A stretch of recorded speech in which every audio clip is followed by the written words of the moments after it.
Hey everyone, welcome to Princess Gay. I'm your host Connie, and today we are here with my blind reaction to the movie with probably the best marketing ever, and that is Smile. This is a donation reward for Venom, so thank you, Venom. And this is a movie I've wanted to see since it was first coming out because of the marketing. I genuinely believe that the marketing for this movie is probably the best I have ever seen. And that's like insane to think about. Because there's been other movies that have had great marketing, of course, but it's not just the trailers and everything for this movie, which I know I've seen, I just don't remember much of.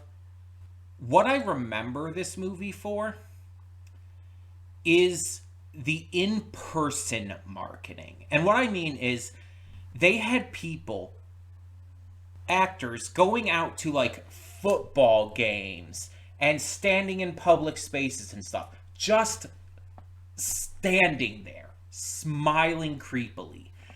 And it was everywhere. Like you couldn't like go online without seeing like reports and seeing photos and videos of this. You would see it everywhere just by like watching TV and stuff. It was so pervasive in our culture. It was this massive deal. And that's incredible. Because it's so simple. It was just people standing there smiling. I think sometimes they held like a sign that said, like, go see Smile in theaters or something like that. But it's like, it pervaded our social culture for so long. And it's just like, wow, that is so good. That it's so simple, but such a good marketing tactic. And on top of that, the movie did incredibly well. The movie was extremely well received and spawned a sequel that was even more well received. And so, this is one of those movies I've wanted to get to since it first was, again, being marketed. And I just never really got the chance for one reason or another. But Venom has donated for it, so now I finally get to see it. I'm excited to see this because I like horror films for one, and on top of that, this is again a movie that I've just been interested in. That like I don't know entirely what it's about. I know that the smile has something to do with it. From what I remember from and I might be conflating trailers for both movies, keep in mind. But what I remember from what I have seen of this is like, okay, people have like this thing where they're like interacting with someone and all of a sudden the person stops talking and is just like smiling creepily at them. And it's like, I don't know if it's a possession thing. I don't know if it's some kind of curse or some kind of like um disease even or anything. I don't know what the cause of it is. But it's just like it gets creepy and it like I think it causes violence. Like I think the people who are like infected with it, whatever it is, like start getting like super violent. Again, I might be conflating like trailers from both movies. I don't know. But I'm very curious to see what the actual cause of this all is and what this film is like actually centered on. I think the second one features Jack Nicholson's son, if I'm not wrong. So that's pretty interesting too. And I think the first and second movie are also kind of like not like the second's not like a direct sequel to the first. It like follows the same kind of situation, but it's like different characters if I remember hearing right. Like it's not like a direct sequel like I don't know, Terrifier and Terrifier 2 would be, you know? Although, no, actually, I guess Terrifier and Terrifier 2, the only thing connecting them is Art the Clown, really. Well, no. No, the events of Terrifier 1 are mentioned directly as having happened in Terrifier 2.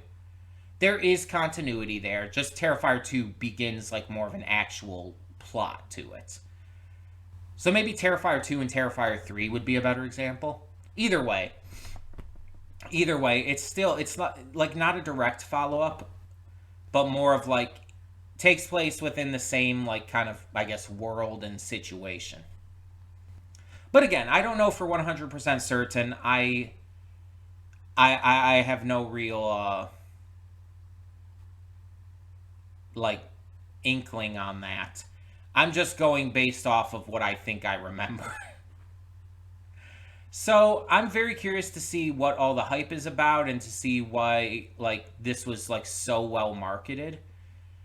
And I hope that I really enjoy this movie because, like I said, I really like horror and I really want to like this movie based on the little bit I know about it and just how well it did. Of course, I want to like every movie I react to be fair. So let's just get into it and see what we have in store. Hold up just a sec. Before you click that link down in the description below to get to today's video, I want to remind you of all the awesome content we have both on this channel and the Princess of Gaming channel. Let's check it out.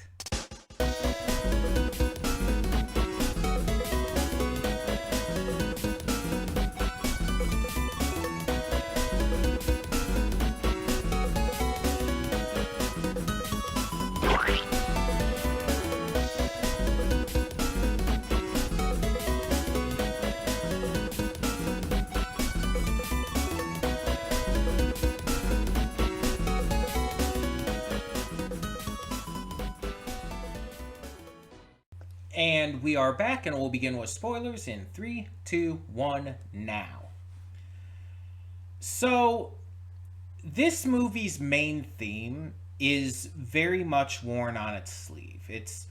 It's one of those movies that does not even pretend to hide what it's about because it's trying to almost make a statement about it. It feels like it's trying to make a very clear statement on, well, obviously mental health, and specifically centered around trauma involving the death of a loved one, specifically in this case, but trauma in general. Trauma can obviously lead people to having a lot of issues later in life, even if it doesn't manifest right away. It can manifest later on through various means. Hallucinations can absolutely happen. Trauma can lead to psychotic breaks.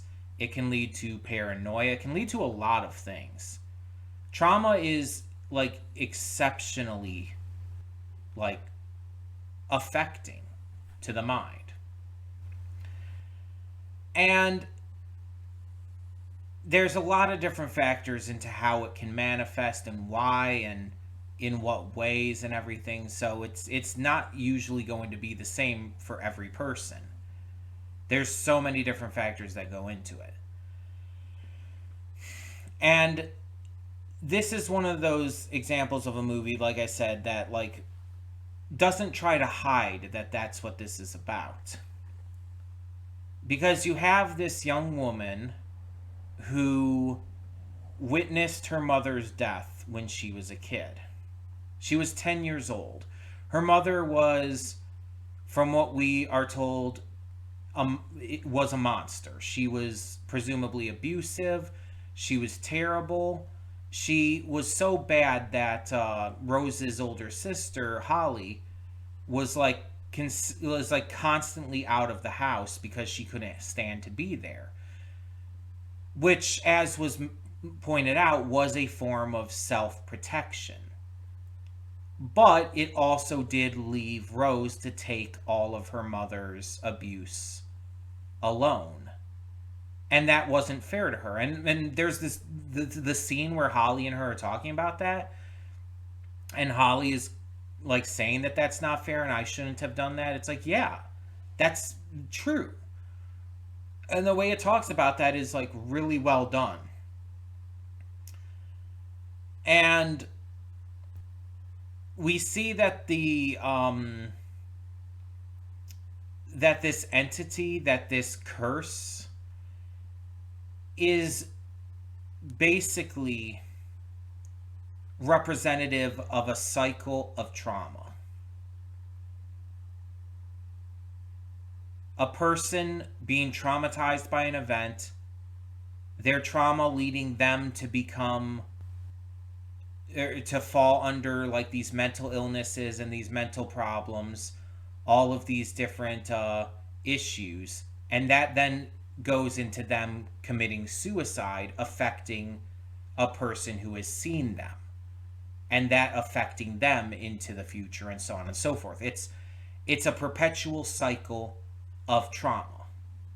That is what this is about, very clearly. And the fact that it doesn't try to hide this, I think, is one of this movie's biggest strengths. Because, and I've talked about this before, but mental health awareness needs to be made, well, more aware. It's something that people need to talk about and think about more often because it's important. For so long, mental health awareness has been like shit, if we're being honest. And people have not taken it seriously, and it's because it's getting a lot better. People are starting to take mental health issues a lot more seriously, have really begun to like think about their own mental health in regards to like figuring out what's good for them and what's going to like help them take care of that. Sometimes that can be like knowing your limits for certain things, or just knowing when to like turn off a show if it's becoming too much for you. In my case, speaking of such, I've talked about this before. There have been certain shows that I have tried reacting to that have affected me very negatively mentally. And sometimes I just need a break from them. Sometimes I need a break because it's starting to affect me, but I still love the show and I still want to continue. But there are some times where it's like the show becomes too much for me to handle and I do need to drop it because it's affecting my mental health in such a way that it actively becomes threatening to my stability. And the biggest example of that, I've brought this up before, is Doom Patrol. And Doom Patrol is a great show. It's really well made, but it's also an extremely depressing show by design. It's meant to touch on a lot of really heavy topics and meant to like be extremely like focused on mental issues and whatnot and other kinds of like horrific traumas. And that's great, and I can handle that in some small bursts, but the show became too much for me to the point where it was so negatively affecting my mental health and my just general mood and everything that I was not liking what I was feeling to a point where I was scared. I was scared of how it was affecting me. I was scared that it was going to cause me a lot of pain that I could not handle. And so I dropped it. Instead of just taking another break from it, I chose to drop it because I felt like it was the only thing I could do.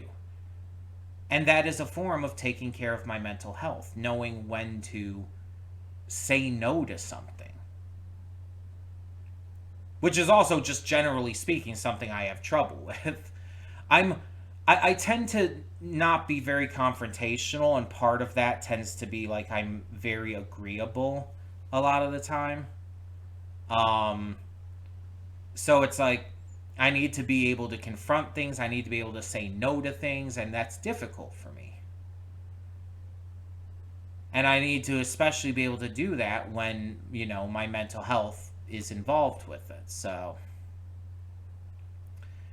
it's just one of those examples where it's, you know, it's an entirely messed up situation. And I have a lot of mental health issues. Like I have like strong depression that like rears its ugly head time and time again. I've managed to stave off a lot of it, but it still affects me, and it always will, I'm sure. I have extremely severe anxieties. I'm I'm extremely like self-hating. It's been one of the biggest issues I've found with myself. I have a lot of self-hatred, and especially regarding my body and whatnot. Even beyond just body dysmorphia and all. It's a lot. It's just there's a lot of issues that I face internally all the time. And I know a lot of the time it doesn't show on camera because like a lot of times it just doesn't even show in person. But it's like there are a lot of times where I'll like cry myself to sleep and like nobody would know if I didn't say anything. And it's one of the biggest reasons why I'm so open and honest, why I like talk about this stuff constantly on these videos, because I'm asking for people to hold me accountable in that. Basically, I want people to know what's going on so that if anything happens or if anything seems wrong, people can confront me about it, even if it just means like, oh, you haven't like you're not posting things at the times you normally do. What is something wrong? Is everything okay? Are you good? Everything's still going right? It's like even something such as simple as that means a lot. And again, it's difficult for me to just ask for help, to just like reach out and say something. And this is kind of my way of doing so. And on top of like this, just the mental issues that I do have generally, it's like I have gone through like some traumatic things as well. The deaths of loved ones have affected me greatly. I've had like issues with having grown up being abused. I've been traumatized even by things that like maybe some people wouldn't see as like super traumatic but really affected me. Like I've mentioned this in a couple videos, I think, but I one time witnessed a house fire like directly in front of me, and it freaked me out and like really affected me. And I've been sexually assaulted, and definitely that definitely left a traumatizing mark on me for sure.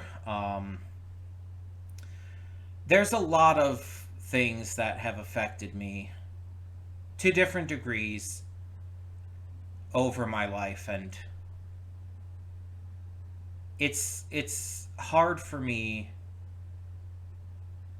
to come to terms with a lot of it. And I mean, there's a lot of like symptoms that this movie talks about, like hallucinations and whatnot, that I don't really get. Like the only time I get anything like a hallucination is if I'm just really fucking tired and need to go to sleep. And then at that point, I'll like, okay, I'll just see something like briefly out of the corner of my eye and just be like, what the fuck was that? I swear I saw a bug crawl across the floor or something, but no, I'm just super tired. It's never anything like major, but and on top of that, it's just a case of I face a lot of like just fears and anxieties because of things that are even happening outside of my life, just happening in the world and whatnot. And it leaves me in a constant state of like stress. I talked a lot during this movie about stress eating and everything, which is one of like the biggest ways I tend to deal with a lot of it. I tend to eat my feelings, which is not healthy, and I understand that, and it's probably one of the biggest reasons why I'm so fat. I acknowledge I'm fat. I'm not afraid to admit it. Um, but that doesn't give other people a right to like mock me for it or like say, oh, like you're a fat ass or anything. That's still not okay. But either way, It's probably one of the reasons, because it's like it's one of the few things that gives me comfort in a lot of those extremely stressful or emotionally painful situations. I also tend to retreat to media, video games, or watching stuff on YouTube, or movies, or shows, or whatever. Sometimes listening to music. That stuff, oftentimes, but not always, helps me as well. And so it's seeing a movie like this that is so, like, aggressively honest about what it's about, while still delivering a genuinely frightening experience. This kind of movie feels more important than I feel like a lot of people even give it credit for, because it very much heavily raises mental health awareness. And this movie was really well received, but I feel like it could be even more well received. And I feel like, even with the phenomenal acting in it, even with the great tension and scares, the great, like effects and designs, it's like I feel like there's just I feel like this deserved a lot more praise than it did receive. Like, this is a movie that absolutely should have won a shit ton of awards, and should have gotten a lot more people just talking about this kind of important stuff. It's it's like, compared to other horror films, it feels like it's more simplistic. It feels like it's more, again, on the nose in terms of its messaging, but the way that it's handled in spite of that is so well done that it feels like it's so expertly crafted and just needs to be appreciated. I'm not saying it's the best horror film I've seen. Like, hell, even just for movies I've seen this year, I mean, obviously Sinners came out this year, and Sinners is something special. I mean, you have stuff like The Menu, which is on my small list of films I consider perfect. It's like I would by no means say that this film is perfect, but what it has to say, and the ways it goes about it, are so well crafted that it absolutely should have gotten a lot more attention than it did. And again, it got so much attention. The marketing campaign alone was phenomenal, as I talked about in the pre-thoughts. But I feel like, even though this movie did extremely well, it's like I looked up the ratings and stuff, and it's like it could have done better. It was still like it was still getting like B plus grades, and like 70, the percentages in the 70s, and it's like this could have and should have been higher rated. And mind you, take these critic reviews with a grain of salt, as always, because critics tend to overanalyze a lot of things, and their, like, overall scores are honestly not something you should always pay much mind to. You should always form your own opinions and figure things out for yourself as to what the best or what the movie is like for you in terms of its quality, because it's going to be a person by person thing based on a lot of different factors. But I feel like, for me at least, this movie definitely deserved to be, like, in the talks for one of the best, definitely of the year it came out, if not one of the best modern horror films, period. I genuinely would say it is. And to see that its scores were as low as they were, even though they were still very high, is just kind of baffling to me. But the second movie did even better, so I'm hoping like that one like improves upon the things that could be improved on with this. One thing I would say for sure is I feel like this movie felt overly long, and it was just under 2 hours, and I don't think it was that it was overly long. I think it just needed to be paced out a little better. Because I've obviously seen plenty of movies that are about 2 hours long or even longer that are fine in terms of their pacing. It just depends on how it's handled. It just depends on how the pacing is like handled with what's going on in the film. But I felt like that is something that they could have improved on here. It did feel like they dragged on a few things a little long. But it led to some really good things, like the scene when they were going to the prison and meeting with the former guy, the one who escaped. That was really fucking good. That was a phenomenal scene, and his acting was amazing. Like, just absolutely phenomenal. So, yeah, I really enjoyed this film, and I think it's important. It's a really important film that has a lot of important things to say about mental health. And again, it was scary. Like the tension was fantastic. The paranoia was great. And everything building to the reveal of like the entity's like design and everything as we saw it was fantastic as well. It was so well handled in so many ways. And I was really invested in it. So I'm glad that this lived up to the hype and even surpassed it in certain ways. And I honestly expected that Rose was probably going to die in the end, considering what we were learning about this. It was like either she is going to like get out of it like by, you know, doing the murder thing, or she's going to commit suicide without any witnesses and that'll break the chain, or she's going to die just from the chain continuing. And when it looked like she got out of it for a little bit, it's like I was kind of like questioning that because it just seemed odd, right? And yeah, it ended up just being another hallucination, another nightmare from the entity.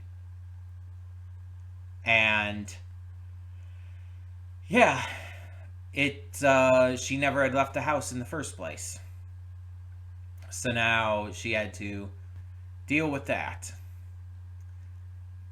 And all like the repercussions that came for this felt natural too, because it's like they all felt like things that would happen and ways that people would respond to this.